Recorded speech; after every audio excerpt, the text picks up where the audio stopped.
Le 71e congrès de l'UMI, l'Union des métiers et des industries de l'hôtellerie, s'est tenu du 28 au 30 novembre à Angers. 3 thématiques étaient à l'ordre du jour, la sobriété énergétique, l'alimentation durable et la transition numérique. Ces 3 jours ont été également marqués par les assemblées générales des branches professionnelles et des syndicats associés à l'UMI. UMI Restauration, UMI Saisonnier, UMI Café, Brasserie et Monde de la Nuit.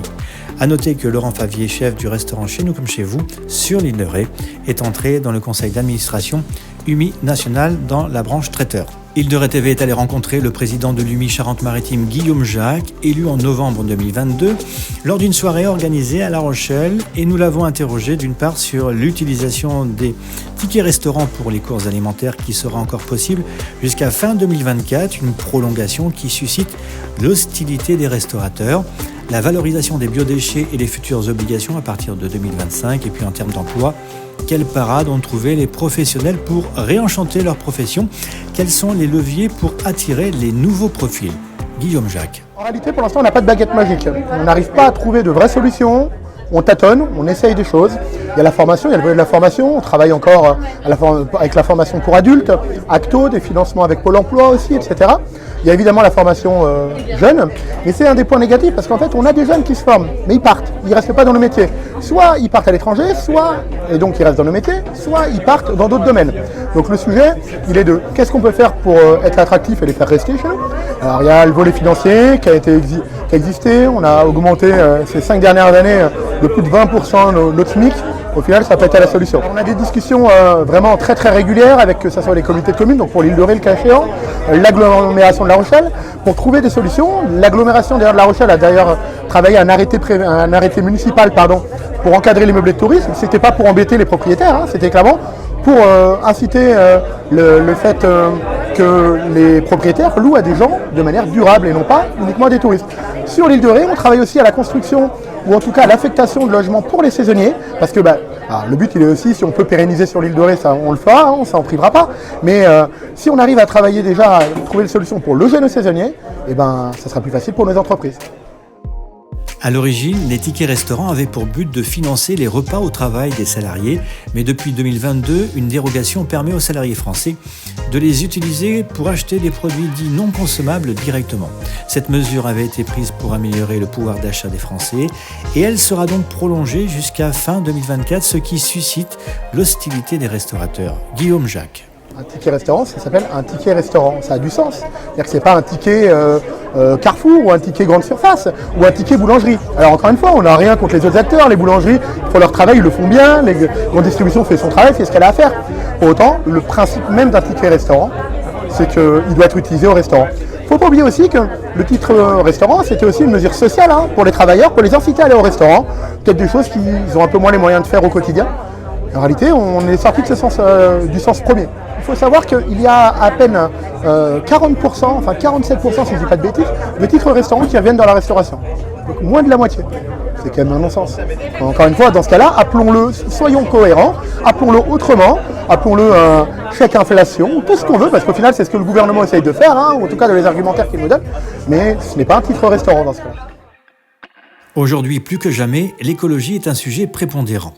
La loi de transition énergétique prévoit pour 2025 que l'intégralité des biodéchets devra être triée à la source dans les restaurants.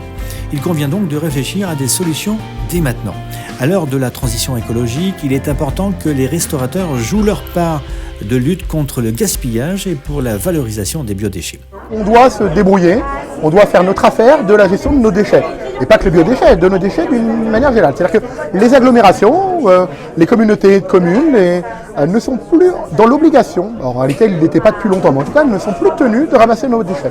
Et il tient à nous maintenant d'en faire notre affaire et de payer au fur et à mesure des consommations des déchets que nous produisons. Alors ça impacte des choses qui vont être très compliquées pour nos adhérents, puisque ça va forcément dire des charges en plus, des coûts en tout cas de fonctionnement en plus, des choses à intégrer dans nos tarifs. Et il y a aussi un autre souci qui lui est d'ordre un petit peu, on va dire dans le symbole un peu différent, c'est qu'on se bagarre depuis des années sur le locavore, sur le fait du commerce local, de travailler des produits locaux, etc. Sauf que ce qui va se passer, c'est que quelqu'un qui achète chez un agriculteur un produit entier, brut, qui va le travailler sur place, qui va ouvrir son poisson, le vider, découper sa viande, désosser sa bête, dans le cadre de viande, il va produire des déchets qu'il va devoir payer pour revaloriser. Alors que quelqu'un qui ouvre une poche qui a été faite sous vide, et ben en fait en déchet il n'a rien, une poche plastique qui ne va rien lui coûter à éliminer. Alors il va falloir qu'on arrive à trouver des solutions pour que, en tout cas, le système ne soit pas dérégulé. Les établissements de nuit, et en particulier les boîtes de nuit, ont un rôle de régulateur dans la vie des Français, et en particulier des jeunes. La crise du Covid nous l'a bien rappelé. Guillaume Jacques. Et on a bien vu, quand les boîtes de nuit ont tous été fermées, et ben dans les rues, c'était n'importe quoi. Dans les appartements, ça faisait des fêtes, les crises de voisinage et tout ce qui va autour, etc. Donc, les boîtes de nuit sont quelque chose qui est nécessaire. Il y a un besoin économique, évidemment, mais aussi d'épanouissement pour la population, pour les gens qui vivent localement. Alors, ça, ceci étant dit, pour nous, évidemment, les discothèques, c'est un sujet qui est important. On a régulièrement des soucis, des discussions avec les préfectures parce que des gens se plaignent des nuisances, de ceci, de cela, mais pour autant, ce sont des commerçants comme les autres. Ils produisent de la richesse et en plus de ça, ils font très bien leur métier, c'est-à-dire qu'ils encadrent la fête. Et c'est souvent ce qui manque quand il y a des fêtes dans des appartements, etc., c'est l'encadrement. C'est un vrai métier. Et de plus en plus, quand on discute avec les municipalités ou les préfectures, et ben en fait, ils nous demandent quelles sont les tendances, comment ça se passe du côté des discothèques, parce qu'ils ont compris que c'était des vrais thermomètres pour eux. Le chef du restaurant Chez nous comme chez vous, Laurent Favier, a intégré la branche traiteur de l'UMI National. Une belle aventure pour notre chef flotté. Une nouvelle branche a été créée, qui est la branche traiteur, qui était une branche qui n'existait pas au sein de l'UMI. On l'avait nous mis en place à UMI 17, mais elle n'existait pas au niveau national. La première fonction qui m'intéressait moi, c'est de m'occuper de la formation, des formations spécifiques pour les traiteurs, parce que c'est des choses qui n'existent pas même dans les écoles hôtelières. On forme des cuisiniers, mais on ne forme pas des gens pour le traiteur spécifiquement. Or, c'est un métier spécifique, donc voilà. Même si le secteur des métiers et des industries de l'hôtellerie ont été secoués par la crise Covid et maintenant l'inflation, la profession résiste et s'adapte à ces changements. Les Français ont perpétuellement besoin de sortir, de se retrouver entre amis, car cela est inscrit dans notre culture. Merci à Guillaume Jacques pour son accueil fort sympathique et encore bravo au chef flotté Laurent Favier qui a intégré, je vous le rappelle, la branche traiteur de l'UMI National. Ce reportage a été réalisé par Stéphane Nadous pour Île de Ré TV.